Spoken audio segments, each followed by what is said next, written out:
Bismillahirrahmanirrahim. Wa nadhrur rajuli ilal mar'ati ala sab'ati adrub.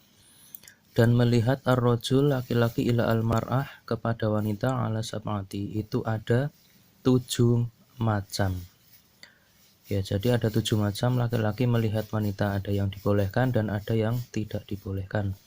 Yang tidak dibolehkan adalah nadhruhu ila ajnabiyah, yaitu laki-laki melihat kepada wanita ajnabiyah li ghairi hajah, tapi tidak ada hajat, ya, tidak ada keperluan. Fa ghairu jaiz, itu maka tidak boleh sama sekali. Ya, jadi melihatnya laki-laki kepada wanita ajnabiyah, ajnabiyah itu lawannya mahram, ya. Kalau mahram itu yang haram dinikahi, ya. Tapi kalau yang ajnabiyah itu wanita asing, wanita yang boleh dinikahi. Itu laki-laki tidak boleh melihatnya, ya, tanpa ada hajat, tanpa ada keperluan. Jadi mohon diperhatikan ini. Maka tidak boleh sama sekali. Nah, yang boleh itu bagaimana? Yang boleh itu ada beberapa hal, ya. Yang pertama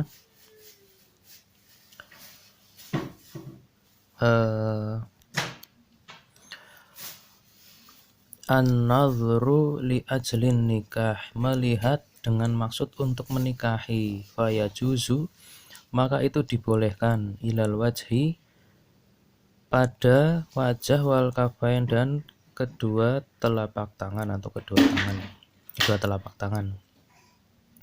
Jadi kalau ingin melihat wanita untuk niat menikahi, maka dibolehkan untuk melihat, ya. Di dalam kitab ini, kitab yang bermadzhab Syafi'i, yang boleh dilihat hanya wajah dan kedua telapak tangan.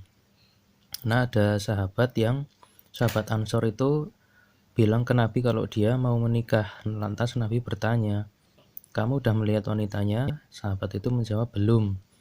Maka Rasulullah kemudian menyuruh sahabat itu untuk melihatnya dengan alasan barangkali ketika melihat wanita itu ada sesuatu yang membuat kamu tidak menarik. Nah, maka justru malah tidak hanya boleh, tapi dianjurkan untuk melihat wanita yang ingin dinikahi. Tapi kalau nggak ingin dinikahi, udah pokoknya jangan dilihat-lihat, ya, nggak boleh. Itu yang pertama, ya, bolehnya melihat wanita itu yang ingin dinikahi. Nah, yang berikutnya apa? Berikutnya an-nadhru lil mudawah,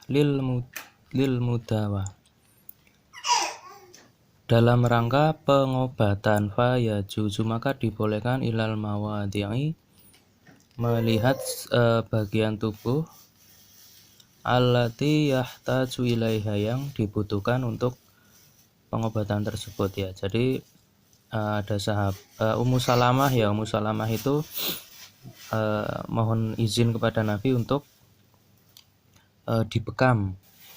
Untuk dibekam, maka Nabi kemudian menyuruh Abu Tahibah untuk membekam Ummu Salamah, padahal Abu Tahibah ini orang asing, ya.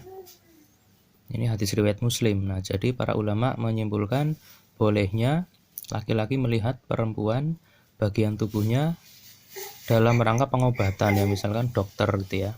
Dokter kandung misalkan. Itu dibolehkan karena ada kepentingan untuk pengobatan.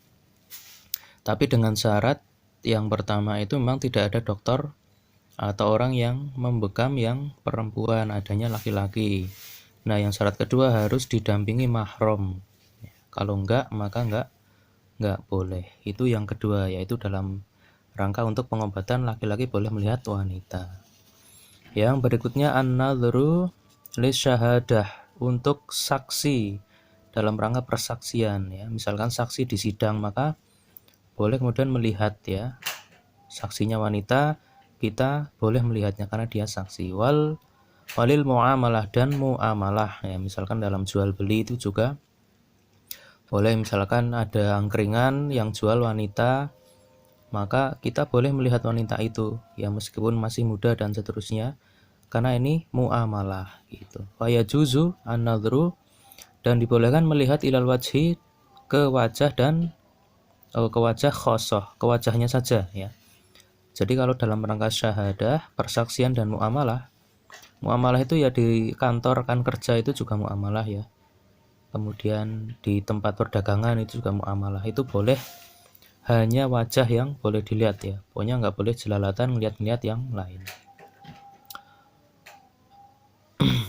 Nah itu jadi ada berapa tadi? 4 ya. Yang pertama untuk dinikahi, ingin dinikahi. Yang kedua untuk pengobatan, ketiga persaksian, keempat muamalah. Itu boleh dilihat. Sebenarnya ada satu lagi ya, para ulama menjelaskan itu dalam hal pengajaran. Itu juga dibolehkan ya. Misalkan dosennya atau gurunya wanita, muridnya laki-laki, maka boleh melihat. Atau sebaliknya ya, gurunya laki-laki, dosennya laki-laki, muridnya, mahasiswinya perempuan, maka itu boleh. Karena dalam rangka pengajaran. Jadi ada 5 tadi ya. Jadi saya ulangi, untuk dalam rangka menikahi, untuk pengobatan, untuk persaksian, untuk muamalah, dan pengajaran. Nah selain itu maka tidak boleh ya. Jadi kalau tidak ada keperluan, tidak boleh kemudian melihat wanita, apalagi dengan sikap yang kemudian menimbulkan fitnah dan seterusnya. Berdua-duaan itu tidak dibolehkan. Wallahu a'lam bishawab. Demikian, wassalamualaikum warahmatullahi wabarakatuh.